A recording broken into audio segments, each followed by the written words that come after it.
Oh boy, the new fusion, GRANYT DOORKEEP. This fusion starts soon, and I want to give you 5 reasons why you shouldn't go for it. Because man, this new fusion on paper sounds very strong and very good, but I will show you with concrete evidence and gameplay footage from the test servers why this champion is pretty bad.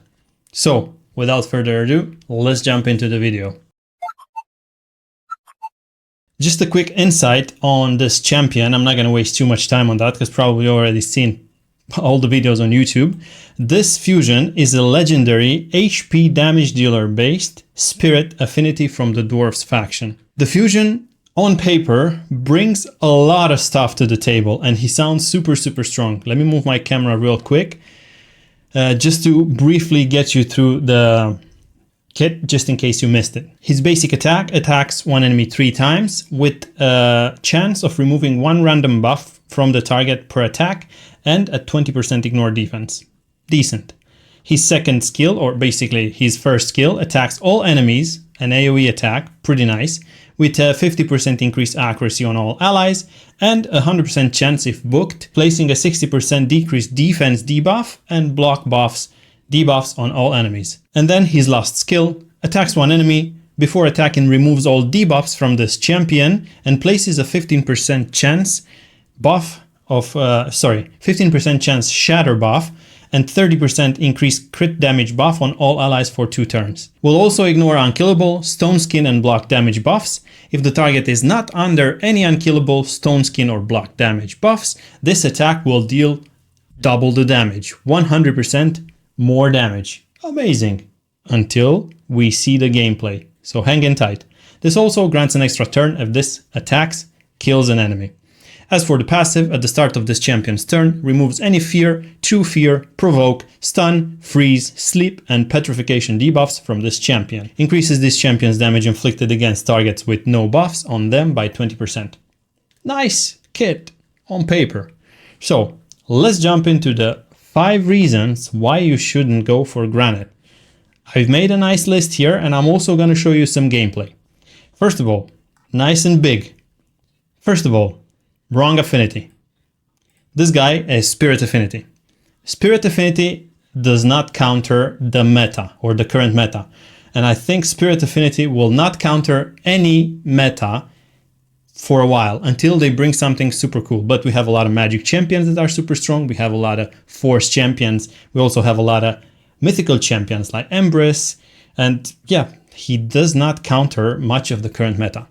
He also is countering some of the current meta, especially in arena. Like if you would take him in arena, which obviously he seems to be very strong in arena on paper until I show you the footage, he could be countering champions like Fabian, right? Because Fabian does all the stun and crowd control and whatnot, and he could just remove it and try to AoE the team or one-shot Fabian. Let's talk about this first and then I'll show you the video as well.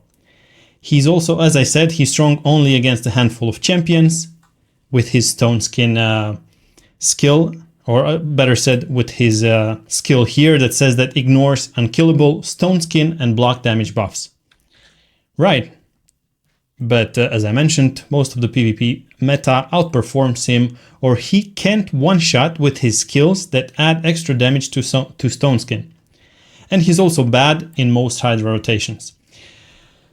If you played Hydra for a while, you know that Spirit Affinity doesn't really outperform all the rotations because they're like 2 out of the 5 rotations or something like that. So in less than half of the total rotations. I'm not entirely sure if it's like 2 out of the 5, but Spirit Affinity champions in Hydra, they are good against only less than half of the total rotations of the Hydra. But now let's go back to the fact that I said that he is the wrong affinity and he doesn't really do counter much of the PvP meta because from his kit, he's definitely sounding like one of these amazing PvP champions. Let me quickly show you something here because I've watched quite a few videos. Let me see which ones I was about to show you. I watched quite a few videos of our content creators that have access to the test server and actually had hands-on on the champion to play him and show us if he is really good. So we're gonna watch a little bit of his boozer video here. Hey, what's going on? We can't most likely because we want the extra turn. So we're gonna buff up, kill the warlord here, 170. I'm not quite sure what's going on here. It's freezing. But yeah, his single target skill did kill somebody. But check this out. Look at his AoE damage. And what is this? If we go back to his kit, not here, here. If we go back to his kit, look at that. It says that this attack will deal 100% more damage if the target is not under unkillable, stone skin, or block damage buffs. And if we go back to here, where is this double damage? What is this? 745. Pretty bad. Not big damage. It's not big damage, guys. The AoE is not big damage. Really? Yeah. Not big damage at all. If you want to watch the full video and want to see more, just check out Boozer and you can see more in depth and more PvP there. Right. Reason number 2, not very strong. So as I said, he looks very nice on paper, but he doesn't really perform. He needs books, obviously, to increase his damage and reduce his cooldowns. He's a HP based damage dealer with weak multipliers. You've already seen the AoE there. It doesn't really do much. So his AoE is very weak. And again, his spirit affinity. If we go back to YouTube, I'm going to show you something else. Who else was here? We've watched some of Scratch's videos as well. Just to mention before you see his skills in action. He did apply weaken and defense down with Lydia. So he first applied debuffs on enemies.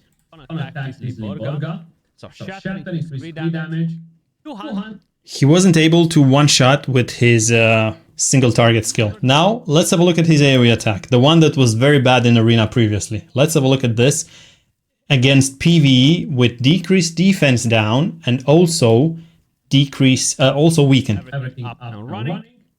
And what do we have as multiplier? This grants an extra spell if you kill an enemy, which could be nice. Increase accuracy and... What was that? Look at the damage. Terrible. Increase accuracy.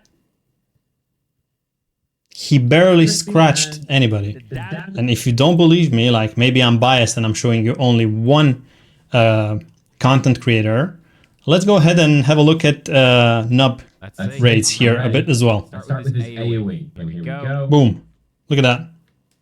Pretty bad. So his AoE is super bad. His kit is still good. Don't get me wrong. He has interesting skills overall. Like he's definitely better than other champions. But let me finish going through my reasons and then I'll let you draw a conclusion on that. Is he a DPS or is he a utility? If you play him utility, he is very hard to build for full potential, so it's not accessible for everyone. If you've just started raid and you don't have a lot of items, you will probably struggle to build him for his full potential.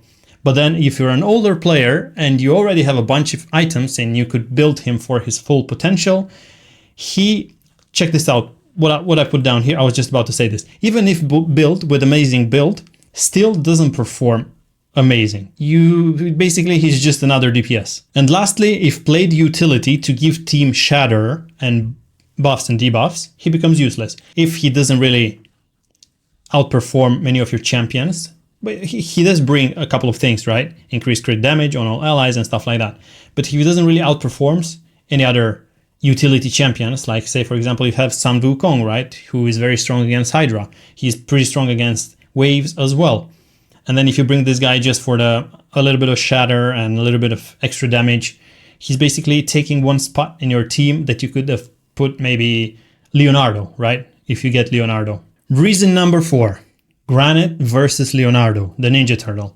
So GRANYT, as I said, can barely break stone skins, whilst Leonardo can easily destroy stone skins due to his kit, right? He has that special ability where he deals extra damage in regards to how many buffs are on the field, both enemies and allies. So he can deal a lot of damage. He can just basically jump in, break everyone's stone skins, and then you follow up with another damage dealer possibly and wipe everyone out. I have the perfect video for you. So now he's gonna show us his ability.